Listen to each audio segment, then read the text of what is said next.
Bonjour à tous, aujourd'hui on va parler de la pression. Pourquoi? Parce que nous sommes des instruments à vent, surtout ici pour les cuivres, et qu'on utilise énormément notre air, notre vitesse d'air, notre volume d'air, et on va essayer de comprendre un petit peu la différence entre tout ça et savoir comment l'utiliser. On est parti! Qu'est-ce que la pression? Eh bien c'est le fait de comprimer votre air grâce à vos muscles abdominaux et du diaphragme. Ça va vous permettre, lorsque vous inspirez, de bloquer tout ça, le comprimer, compresser et de pouvoir l'expirer soit plus vite, soit avec plus de volume d'air. Donc on va vérifier que vous avez bien compris le principe de pression en faisant un exercice tous ensemble. Donc si vous avez une bougie chez vous, faites-le avec moi, vous allez voir, ça va beaucoup vous aider. Donc, on allume une bougie. Voilà, j'y suis. Nous allons partir à cette distance-là pour commencer. Et cette distance va représenter l'harmonique de base, qui est le Do grave. D'accord? Donc si vous soufflez sur la bougie à cette distance, je suis plus ou moins 10-15 cm. Eh bien, si vous arrivez à souffler cette bougie, vous arriverez à faire un Do grave. On y va, on essaye. Là pour l'instant tout va bien. Si on veut passer à l'harmonique suivante, on éloigne la bougie et on essaye de rééteindre cette bougie. On est parti.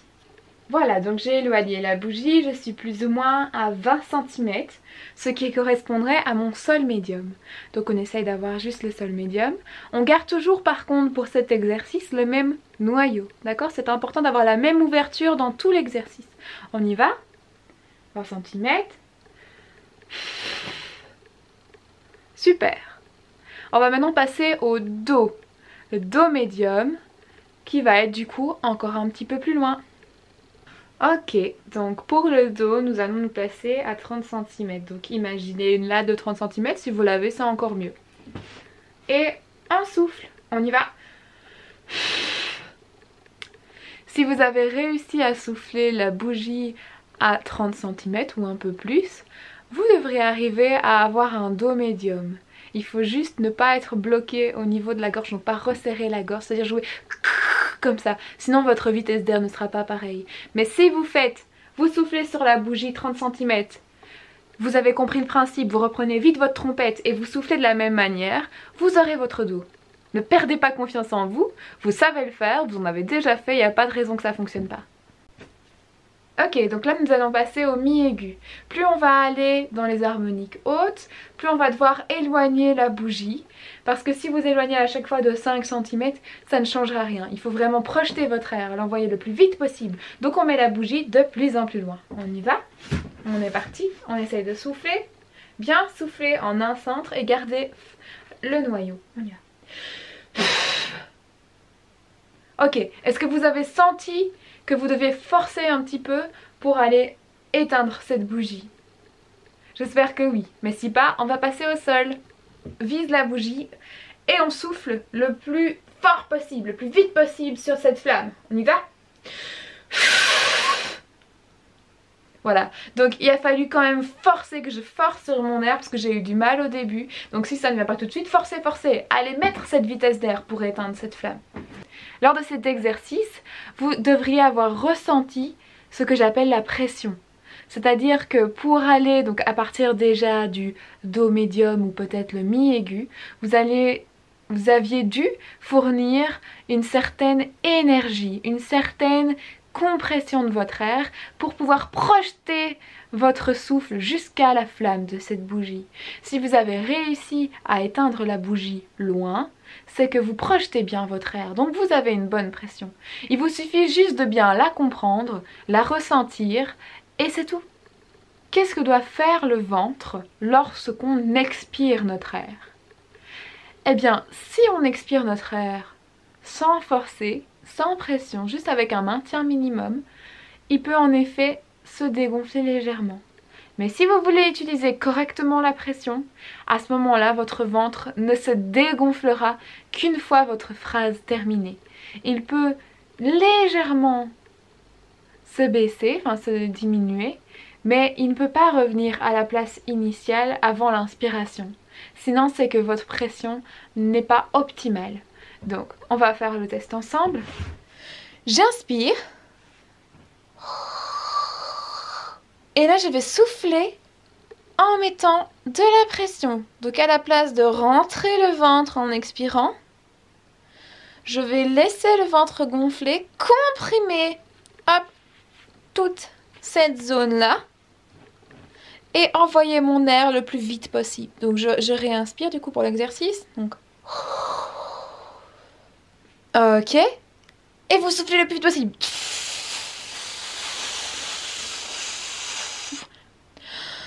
Ok. Donc, comme vous avez pu le voir, le ventre reste gonflé. La pression vient avec tout l'air qui est comprimé, mais tout ça va rester à même distance que quand vous avez inspiré votre air. Vous devez vraiment sentir qu'au niveau de votre ventre, ça travaille. Vous devez sentir que vos muscles travaillent. Ça doit faire un petit peu mal. Il faut forcer, il faut mettre de l'énergie. Après, vous verrez, ça ne vous demandera plus aucun effort, il faudra juste y penser. Mais donc, quelle est la différence entre beaucoup d'air ou un air qui va très vite? Imaginons, vous mettez le plus de pression possible dans votre instrument. Vous soufflez le plus vite possible, mais pourtant, à la place d'avoir un aigu, vous avez une note beaucoup plus forte. Vous passez d'un piano à un forté, mais vous n'êtes pas plus aigu. À cause de quoi, à votre avis? Je vous laisse 2 secondes pour réfléchir. Eh bien, c'est tout simplement parce que à la place de garder le même noyau, vous avez élargi le noyau. Soit consciemment, soit inconsciemment. Si vous envoyez plus d'air, mais que votre masque n'est pas bien maintenu par exemple, peut-être que vos lèvres se sont légèrement déroulées ou ouvertes avec la quantité d'air que vous lui envoyez d'un coup, et que du coup le noyau s'est ouvert. Si, attention, écoutez bien, si le noyau reste avec la même ouverture et que vous mettez plus de pression, vous irez plus aigu. Si par contre, vous augmentez votre pression, mais vous augmentez aussi le noyau, vous irez plus fort. Le principe est assez simple une fois qu'on l'a compris. La pression, c'est juste le fait de comprimer votre air. Donc après, il y a 2 possibilités. Soit il sort en plus grande quantité, là on appelle ça un forté, ou alors il sort plus vite. C'est ce qu'on appelle la vitesse d'air et ce qui va vous aider à monter dans l'aigu. Pour que l'air sorte plus vite, vous ne devez pas changer votre noyau. Pour que l'air sorte plus fort, vous devez élargir votre noyau. Nous allons mettre en pratique ce que je viens d'expliquer pour essayer de comprendre ce principe. Donc du coup, nous allons faire des sons filés. Pour faire des sons filés, c'est très simple. Il suffit de prendre votre position de base de votre noyau pour un sol médium. Imaginons qu'on zoome un petit peu votre noyau et que ce soit, hop, cette grandeur-ci.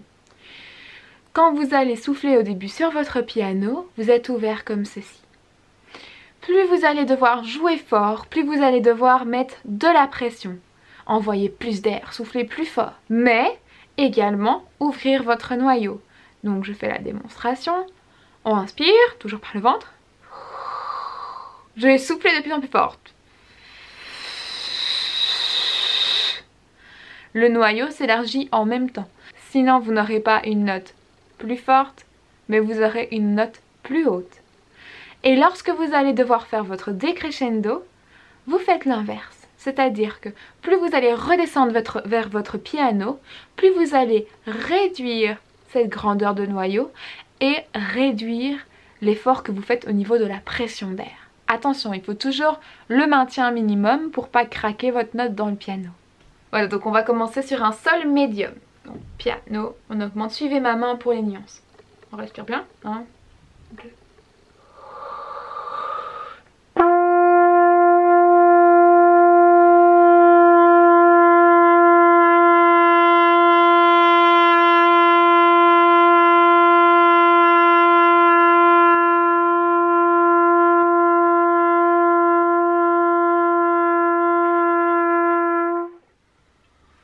Et on inspire.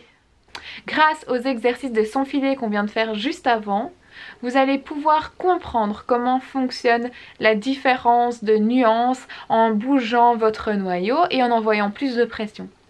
Maintenant, nous allons faire un exercice où nous n'allons absolument pas bouger le noyau, mais tout de même envoyer de la pression de plus en plus forte. Voilà, donc dans ce deuxième exercice, on va travailler un petit peu plus sur l'aigu parce qu'on va utiliser la pression pour nous aider à monter dans les harmoniques. Pour ce faire, de 1, on garde la même ouverture de noyau que la première note qu'on va faire. Et de 2, on imagine qu'au bout de notre pavillon, on a notre bougie qui va s'éloigner de plus en plus, plus on va aller dans l'aigu. Il ne faut jamais écraser vos lèvres, sinon vous allez avoir des problèmes par la suite. On y va ?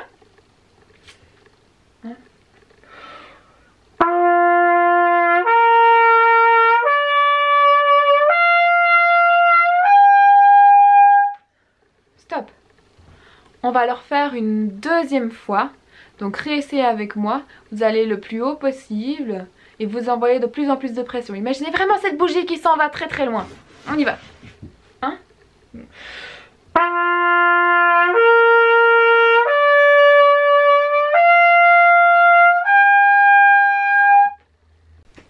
Pour ceux qui n'ont pas réussi à faire cet exercice en lié, on va le faire une fois en détaché, mais toujours avec le même principe.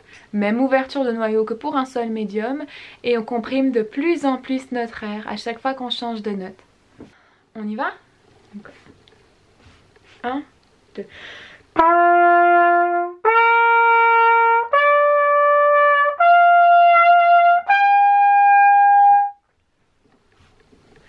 C'est évidemment plus facile en détachant qu'en liant, mais faites vraiment bien attention de ne pas bouger pour autant. On y retourne. 1, 2.